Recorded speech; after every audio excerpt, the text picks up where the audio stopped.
ಆತ್ಮೀಯ ಬಂಧುಗಳೇ, ಹೇಗಿದ್ದಾರೆ ಎಲ್ಲರೂ? ಸ್ನೇಹಿತರೆ, ನೀವೆಲ್ಲರೂ ಕೂಡ ನೋಡಿರ್ಬೋದು ಚೆಲುವಿನ ಚಿತ್ತಾರ ಅಂತಕ್ಕಂಥ ಒಂದು ಸಿನಿಮಾ 24 ದಿನ ಅಷ್ಟೇ ಅಂತ ಶೂಟಿಂಗ್ ಮಾಡಿದ್ದು. ನೋಡಿ, ಬರೀ 24 ದಿನದಲ್ಲಿ ಶೂಟಿಂಗ್ ಮಾಡಿ 30 ಕೋಟಿ ಗಳಿಸಿದ ಸಿನಿಮಾ ಬಗ್ಗೆ ಸ್ವಲ್ಪ ಮಾಹಿತಿಯನ್ನು ತಿಳಿಸ್ಕೊಡ್ತೀನಿ ನಿಮಗೆ. ನೋಡಿ, 2007ರಲ್ಲಿ ಬಿಡುಗಡೆಯಾದಂತಹ ಚೆಲುವಿನ ಚಿತ್ತಾರ ಅಂತಕ್ಕಂಥ ಸಿನಿಮಾ ನೀವೆಲ್ಲರೂ ಕೂಡ ನೋಡಿರ್ತೀರಾ. ಈಗಲೂ ಕೂಡ ನೋಡ್ತಾ ಇರ್ತೀರಾ, ಸ್ವತಃ ಯೂಟ್ಯೂಬಲ್ಲೇ ನೋಡಿರ್ತೀರಾ.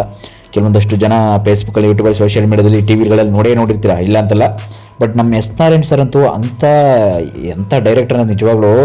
ಅಂದರೆ 2007ರಲ್ಲಿ ನೋಡಿ ಎಂಥ ಸಿನಿಮಾ ಮಾಡಿದ್ದಾರೆ, ಚೆಲುವಿನ ಚಿತ್ತಾರ ಸಿನಿಮಾನ. ಬಟ್ ಅದು ಕೂಡ ಅದು ಮೊದಲು ತುಂಬ ಸಿನಿಮಾ ಮಾಡಿದ್ದಾರೆ, ಇಲ್ಲ ಅಂತಲ್ಲ. ಚೆಲುವಿನ ಚಿತ್ತಾರ ಅಂತೂ ತುಂಬ ಗಣೇಶ್ ಅವರನ್ನು ಇಷ್ಟಪಟ್ಟೆ ಮಾಡಿಬಿಟ್ಟಿದ್ದಾರೆ. ಬಟ್ ಅದು ಕೂಡ ಅದ್ರ ಬಗ್ಗೆ ಸ್ವಲ್ಪ ನಾವು ತಿಳ್ಕೊಳ್ಳೋಣ. ಅದಕ್ಕೆ ಮೊದಲು ನಮ್ಮ ಚಾನಲ್ ಫಸ್ಟ್ ಟೈಮ್ ಮಾಡ್ತಾ ಇದ್ದೀವಿ, ದಯವಿಟ್ಟು ಸಬ್ಸ್ಕ್ರೈಬ್ ಮಾಡಿ ನೋಡಿ. ಸದಾ ನಿಮ್ಮ ಅವಕಾಶ ಹೀಗೆ ಇರಲಿ ಅಂತ ಕೇಳ್ಕೊತೀವಿ. ನಮ್ಮ ಫೇಸ್ಬುಕ್ ಪೇಜ್ ಕೂಡ ಫಾಲೋ ಮಾಡಿ. ನೋಡಿ, 2007ರಲ್ಲಿ ಬಿಡುಗಡೆಯಾದ ಸಿನಿಮಾ ಪ್ರೀತಿಗೆ ಹೊಸ ಭಾಷೆ ಬರೆದಿತ್ತು ಆ ಟೈಮಲ್ಲೇ. ಅಂದರೆ ಹೊಸ ಭಾಷೆನೇ ರಿಲೀಸ್ ಆಗಿತ್ತು. ಎಸ್ ನಾರಾಯಣ್ ಸರ್ ನಿರ್ದೇಶನದ ಈ ಚಿತ್ರ ಕೇವಲ 24 ದಿನ ಶೂಟಿಂಗ್ ಆಗಿತ್ತಂತಷ್ಟೇ. ಆ ಥರ ಅವರೇ ಕೂಡ ಸ್ವತಃ ಹೇಳ್ಕೊಂಡಿದ್ದಾರೆ. ಈ ವಿಷಯವನ್ನು ಎಲ್ಲಿ ಕೂಡ ಹಂಚ್ಕೊಳ್ಳಲಾಗಿಲ್ಲ. ನಾನೇ ಈಗ ಸ್ವತಃ ಇಲ್ಲಿ ಹೇಳ್ತಾ ಇರೋದು ಅಂತ ಕೂಡ ಒಂದು ಸ್ಟೇಜ್ ಮೇಲೆ ಹೇಳ್ಕೊಂಡಿದ್ದು, ಎಲ್ಲ ಒಂದು ಆಡಿಯೋ ಸಾಂಗ್ ಲಾಂಚಲ್ಲಿ. ಬಟ್ ಈ ಚಿತ್ರದ ಹಾಡುಗಳು ಇಂದಿಗೂ ಕೂಡ ತುಂಬ ಜನಪ್ರಿಯ ಆಗ್ತಾ ಇದೆ. ಯಾಕೆಂತಂದರೆ ಆಗಿನ ಕಾಲಕ್ಕೆ 2007ರಲ್ಲಿ ನೀವೆಲ್ಲ ನೋಡಿರ್ಬೋದು, ಇನ್ನು ಸ್ಮಾರ್ಟ್ಫೋನ್ ಯುಗ ಬಂದಿರಲಿಲ್ಲ. ಅಂದರೆ ಸ್ಮಾರ್ಟ್ಫೋನ್ ಅಂತಂದರೆ ನೀವು ಯೂಸ್ ಮಾಡ್ತಾರೋ ಒಂದು ಮೊಬೈಲ್, ಸ್ಮಾರ್ಟ್ಫೋನ್ ಅಂತ ಏನು ಕರಿತೀವಿ, ಅವೆಲ್ಲ ಇನ್ನೂ ಬರಲಿಲ್ಲ. ಬಟ್ ಆಗಿನ ಕಾಲಕ್ಕೆ ನೋಕಿಯಾ ಅನ್ನೋ ಒಂದು ಮೊಬೈಲ್ ಇತ್ತಷ್ಟೇ, ಕೀಪ್ಯಾಡ್ ಮೊಬೈಲು. ಬಟ್ ಏನಂತಂದರೆ ನೋಡಿ, 175ಕ್ಕೂ ಅಧಿಕ ದಿನ ಪ್ರದರ್ಶನ ಕಾಣ್ತು ಈ ಸಿನಿಮಾ. 175 ದಿನ ಓಡ್ತು. ಅದ್ರ ಮೇಲೆ ಇನ್ನೂ 210 ದಿನ ಓಡ್ತು.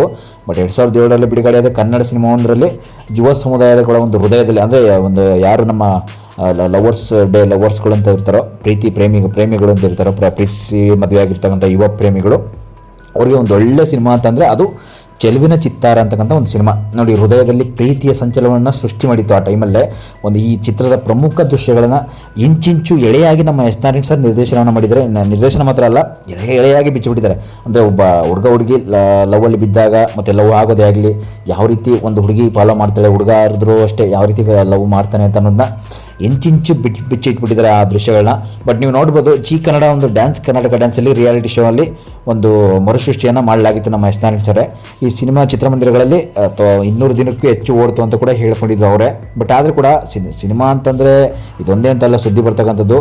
ಈ ಸಿನಿಮಾದಲ್ಲಿ ಇನ್ನೊಂದು ಏನಾಗಿತ್ತು ಅಂತಂದರೆ, ಅಮೂಲ್ಯ ಮೇಲೆ ಒಂದು ಅಮೂಲ್ಯ ಅಂತಲ್ಲ, ಅಮೂಲ್ಯ ಮೇಲೆ ಮತ್ತು ಆ ಸಿನಿಮಾ ಮೇಲೆ ಒಂದು ಕೇಸ್ ಆಗಿತ್ತು. ಅಮೂಲ್ಯ ಅಂತ ಏನಂದರೆ ತಪ್ಪಾಗುತ್ತೆ. ಸಿನಿಮಾ ಮೇಲೆ ಏನೋ ಒಂದು ಪೊಲೀಸ್ ಕಂಪ್ಲೇಂಟ್ ಆಗಿತ್ತು, ಒಂದು ಸಣ್ಣ ಕಂಪ್ಲೇಂಟ್ ಆಗಿತ್ತು ಅಂತ ಕೂಡ ಒಂದು ವಿಷಯ ಕೇಳಿಬಂತು.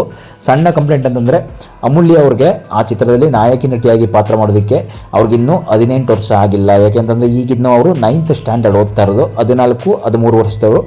ಆ ಟೈಮಲ್ಲಿ 14-13 ವರ್ಷದವರು ನಟನೆಯನ್ನು ಮಾಡುವಂತಿಲ್ಲ ಅಂತೆಲ್ಲ ಏನೇನೋ ರೂಲ್ಸು ರೆಗ್ಯುಲೇಷನ್ ಎಲ್ಲ ಮಾತಾಡಿದರು. ಬಟ್ ಆ ಟೈಮಲ್ಲಿ ಆದರೂ ಕೂಡ ಎಸ್ ನಾರಾಯಣ್ ಸರು ಅದೇ ಟೈಮಲ್ಲಿ 9th ಸ್ಟ್ಯಾಂಡರ್ಡ್ ಹುಡುಗಿನ ತಂದು ಸಿನಿಮಾ ಮಾಡಿದರು. ಅಮೂಲ್ಯ ಅವ್ರ ಜೊತೆ ಸಿನಿಮಾ ಮಾಡಿದರು ಅಂತಂದರೆ ನೋಡಿ, ನಾವು ಮೆಚ್ಚಲೇಬೇಕು. ಯಾಕೆಂತಂದರೆ ಸಿನಿಮಾ ಮಾಡಿದ್ದೇನೋ ತಪ್ಪು ಅಂತಲ್ಲ, ಅವರು ಇಷ್ಟದಂಗೆ ಅವ್ರು ಮಾಡಿಬಿಟ್ಟಿದ್ದಾರೆ. ಬಟ್ ಏನೋ ಒಂದು ಪೊಲೀಸ್ ಕಂಪ್ಲೇಂಟ್ ಕೇಸ್ ಆಗಿತ್ತು ಅಂತ ಕೂಡ ಒಂದು ಸುದ್ದಿಯನ್ನು ಬತ್ತು ಅಷ್ಟೇ. ಬಟ್ ಆ ಸುದ್ದಿಯನ್ನು ನಾನು ನೆಕ್ಸ್ಟ್ ಎಪಿಸೋಡಲ್ಲಿ ಏನೇನಾಗಿತ್ತು ಅಂತ ಎಳೆಯಾಗಿ ಇಂಚಿಂಚು ಬಿಚ್ಚಿಡ್ತೀನಿ. ಬಟ್ ಅದು ನೋಡಿ, ಚೆಲುವಿನ ಚಿತ್ತಾರ ಅಂತಕ್ಕಂಥ ಐಸು ಅಂತಕ್ಕಂಥ ಒಂದು ಹೆಸರು ಇದೆಯಲ್ಲ, ಐಸು ಮಾದೇಶ ಅಂತಕ್ಕಂಥ ಹೆಸರು ತುಂಬ ಹಿಟ್ ಅಂತ ಹೇಳ್ಬೋದು. ಒಂದು ನೆನೆಸ್ಕೊಂಡ್ರೆ ಎಲ್ಲರೂ ಕೂಡ ಈಗಲೂ ಕೂಡ ಎಷ್ಟೋ ಜನ ಲವರ್ ಸ್ಟೇ ಆಚರಿಸ್ಕೊಳ್ಳುವಾಗ ಕೆಲವೊಂದಷ್ಟು ಲವರ್ಸ್ಗಳು ಈಗಲೂ ಕೂಡ ಅದೇ ಒಂದು ಹೆಸರನ್ನು ಕೂಡ ಇಟ್ಕೋತಾರೆ. ಯಾಕೆಂದರೆ ಲವರ್ಸ್ಗಳಿಗೆಲ್ಲ ಆ ಹೆಸರೇ ಬೇಕು. ಈಗಲೂ ಕೂಡ ನೋಡಿ, ಅಮೂಲ್ಯ ಮತ್ತು ಗಣೇಶ್ ಜೋಡಿ ಆ ಟೈಮಲ್ಲಿ ತುಂಬ ಚೆನ್ನಾಗಿತ್ತು. ಒಂದು ಈ ಬಣ್ಣದ ನಮ್ಮ ಸ್ಯಾಂಡಲ್ವುಡ್ಗಂತೂ ತುಂಬ ಒಂದು ಹಿಸ್ಟ್ರಿ ಸಿನಿಮಾ ಅಂತಂದು ಹೇಳ್ಬೋದು. ಅದು ಇತಿಹಾಸ ತಂದು ಕೊಟ್ಟಂಥ ಸಿನಿಮಾ. ನೋಡಿ, ಆ ಟೈಮಲ್ಲಿ ಒಂದು ಪ್ರೇಮಿಗಳು, ಒಂದು ಗಂಡು ಹೆಣ್ಣು ಪ್ರೇಮ ಕಥನ ಯಾವ ರೀತಿ ಇರುತ್ತೆ ಅದನ್ನು ಎಳೆಯಾಗಿ ಬಿಚ್ಚುವುದರ ಜೊತೆಗೆ ನೋಡಿ, 2000ದಿಂದ 2010 ಸಾಲಿನ ಕನ್ನಡ ಚಿತ್ರರಂಗದಲ್ಲಿ ಆ ಚಿತ್ರನೂ ಕೂಡ ಒಂದು ಟಾಪ್ ಆಗಿ ಸೇರಿಬಿಡ್ತು. ಒಂದು ಯಾವ ಥರ ಅಂತಂದರೆ, 1934ರಲ್ಲಿ ಶುರುವಾದ ನಮ್ಮ ಕನ್ನಡ ಚಿತ್ರರಂಗದ ಸದ್ಯದ ಈಗಿನ ಯುಗದವರೆಗೂ ಯಶಸ್ವಿಯಾಗಿ ತುಂಬ ಮುಂದುವರಿತಾ ಬರ್ತಾ ಇದೆ. 88 ವರ್ಷಗಳಲ್ಲಿ ಎಷ್ಟೋ ನಟಿಯರು ಈಗಲೂ ಕೂಡ ಸಿನಿಮಾ ಇಂಡಸ್ಟ್ರಿಯನ್ನು ಉಳಿಸ್ತಾ ಬರ್ತಾ ಇದ್ದಾರೆ. ಕೆಲವೊಂದಷ್ಟು ಅಭಿಮಾನವನ್ನು ಕಾಪಾಡ್ಕೊಂಡು ಬರ್ತಾ ಇದ್ದಾರೆ. ಕೆಲವೊಂದಷ್ಟು ಜನ ಸಿನಿಮಾ ಇಂಡಸ್ಟ್ರಿಯಲ್ಲಿ ಮಾನ ಮರ್ಯಾದೆ ತೆಗೆದು ಬಿಟ್ಟಿದ್ದಾರೆ, ಇಲ್ಲ ಅಂತಲ್ಲ. ಬಟ್ ಏನಂತಂದರೆ, ಈಗಲೂ ಕೂಡ ಸಿನಿಮಾ ಇಂಡಸ್ಟ್ರಿಯನ್ನು ಉಳಿಸ್ಕೊಂಡು ಬರ್ತಾ ಇರೋದ್ರಲ್ಲಿ ಗಣೇಶ್ ಅವರು, ಗೋಲ್ಡನ್ ಸ್ಟಾರ್ ಗಣೇಶ್ ಅವರು ಕೂಡ ಒಬ್ಬರು. ಬಟ್ ನೋಡಿ, ಗಣೇಶ್ ಅವರಂತೂ ನೀವು ನೋಡಿರ್ಬೋದು, ಹಳೆ ಸಿನಿಮಾಗಳಂತೂ ಯಾವುದೂ ಇಲ್ಲ ಅಂದರು. ಬಟ್ ಏನಂದರೆ ಅವರು ಕಾಮಿಡಿ ನಟರಾಗಿ ಬಂದಂಥವ್ರು ಸ್ಟಾರ್ ಆಗಿಬಿಟ್ರು. ಸ್ಟಾರ್ ಆಗಿದ್ದು ನೀವೆಲ್ಲರೂ ಕೂಡ ನೋಡಿದ್ದೀರಾ.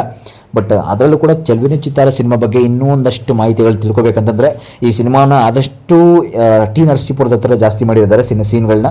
ಟಿ ನರಸೀಪುರ ಲೊಕೇಶನ್ ನೀವು ನೋಡಿರ್ತೀರ. ಟಿ ನರಸೀಪುರ ಕಡೆ ಸುತ್ತಮುತ್ತಲ ಊರಿನವರು, ಆ ಸಿಟಿಯಲ್ಲಿರ್ತಕ್ಕಂಥ ಜನಗಳು ನೀವು ನೋಡೇ ಇರ್ತೀರ. ಈ ಟಿ ನರಸೀಪುರ ಅಂತಕ್ಕಂಥ ಒಂದು ತಾಲೂಕಿನಲ್ಲೇ ಜಾಸ್ತಿ ಸೀನ್ ಮಾಡಿರ್ತಕ್ಕಂಥದ್ದು. ಅಲ್ಲಿ ಒಂದು ಯಾವುದೋ ಒಂದು ಎಲೆಕ್ಟ್ರಾನಿಕ್ ಶಾಪ್ ಆಗಿರ್ಬೋದು, ಅಂದರೆ ಎಲೆಕ್ಟ್ರಿಕಲ್ ಶಾಪು, ಅಂದರೆ ಒಂದು ಸ್ಕೂಟರ್ ಪಂಚರ್ ಹಾಕೋ ಒಂದು ಶಾಪ್ ಆಗಿರ್ಬೋದು, ಸ್ಕೂಟರ್ ರಿಪೇರಿ ಮಾಡುವಂಥ ಶಾಪು. ಅಲ್ಲಿ ಶೂಟಿಂಗನ್ನು ಜಾಸ್ತಿ ಮಾಡಿರ್ತಕ್ಕಂಥದ್ದು. ಅದು ಬಿಟ್ಟರೆ ಸುತ್ತಮುತ್ತಿನ ಸರೌಂಡಿಂಗು ಅಲ್ಲೊಂದು ಕೆರೆ ಕಾಲುವೆಗಳೆಲ್ಲ ಬರುತ್ತೆ. ಆ ಕಾಲುವೆಗಳ ಹತ್ರನೇ ನಿಯರ್ ಬೈ ಎಲ್ಲ ಶೂಟಿಂಗ್ ಆಗಿರ್ತಕ್ಕಂಥದ್ದು. ನೀವೆಲ್ಲ ನೋಡಿರ್ತೀರ, ಹತ್ರದಲ್ಲಿ ಇರ್ತಕ್ಕಂಥ ಎಲ್ಲ ನೋಡಿರ್ತೀರ.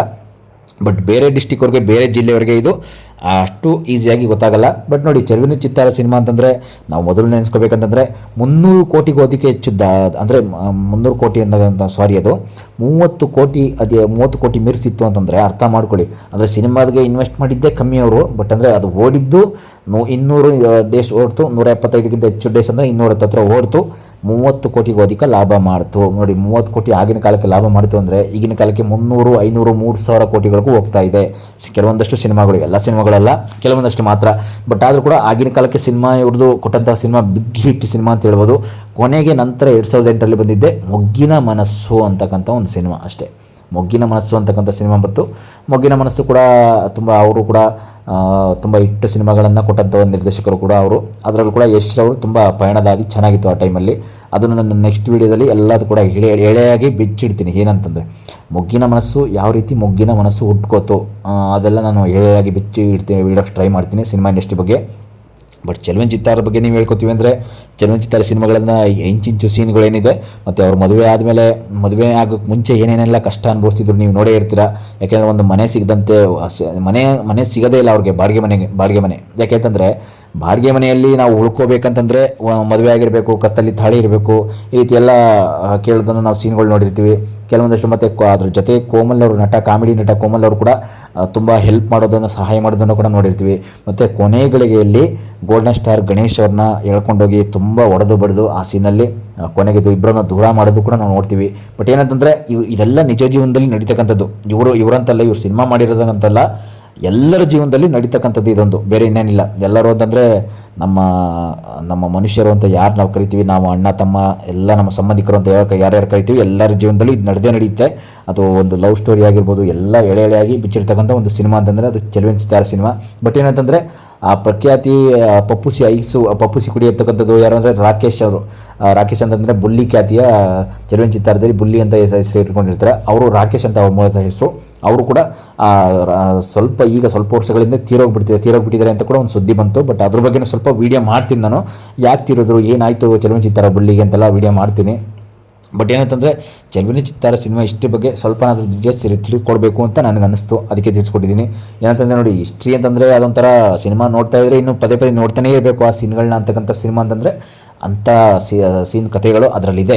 ಯಾಕೆಂದರೆ ಸಿನಿಮಾ ಅಂತಂದರೆ ಸುಮ್ಮನೆ ಸಣ್ಣ ಪುಟ್ಟ ಸಿನಿಮಾಗಳನ್ನ ಯಾವುದೋ ಒಂದು ಶಾರ್ಟ್ ಮೂವಿಗಳು ನೋಡಿಕೊಂಡು, ಕೆಲವೊಂದಷ್ಟು ಬೇಡದೇ ಇರ್ತಕ್ಕಂಥ ಇಷ್ಟ ಇಲ್ಲದಾರೋ ಮೂವಿಗಳು ನೋಡ್ಕೊಂಡು ಇರೋಕ್ಕಿಂತ ಇಂಥ ಸಿನಿಮಾಗಳನ್ನ ನೋಡ್ತಾ ಇದ್ದರೆ ಒಂದು ಮನೋರಂಜನೆ ತುಂಬ ಇನ್ನೂ ಹೆಚ್ಚಾಗುತ್ತೆ. ಮನೋರಂಜನೆ ಇನ್ನೂ ತುಂಬ ಹೆಚ್ಚು ಹೊತ್ತು ಕಳೆದಂಗೆ ಆಗುತ್ತೆ, ಏನೋ ಒಂದು ಮನೋರಂಜನೆ ಸಿಕ್ದಂಗೆ ಆಗುತ್ತೆ ಮನಸ್ಸಿಗೆ ಅಂತ ನೀವು ಅನ್ಕೋಬೋದು. ತುಂಬ ಒಳ್ಳೆ ಸಿನಿಮಾ ಅಂತ ಹೇಳ್ಬೋದು ನಿಜವಾಗ್ಲೂ. ಇವ್ರದಂತೆಲ್ಲ ಇನ್ನೂ ಬೇರೆ ಸಿನಿಮಾಗಳಿದೆ. ಆ ಸಿನಿಮಾಗಳು ಕೂಡ ಎಲ್ಲೆಲ್ಲಿ ಶೂಟಿಂಗ್ ಆಗಿದೆ, ಏನೇನಾಗಿದೆ, ಯಾವ್ಯಾವ ರೀತಿ ಆಯಿತು ಅಂತ ಕೂಡ, ಏನೇನು ಸಂಚಲನ ಮೂಡಿಸ್ತು ಅಂತ ಕೂಡ ನಾನು ತಿಳಿಸ್ಕೊಡ್ತೀನಿ ನೆಕ್ಸ್ಟ್ ಎಪಿಸೋಡಲ್ಲಿ. Thank you.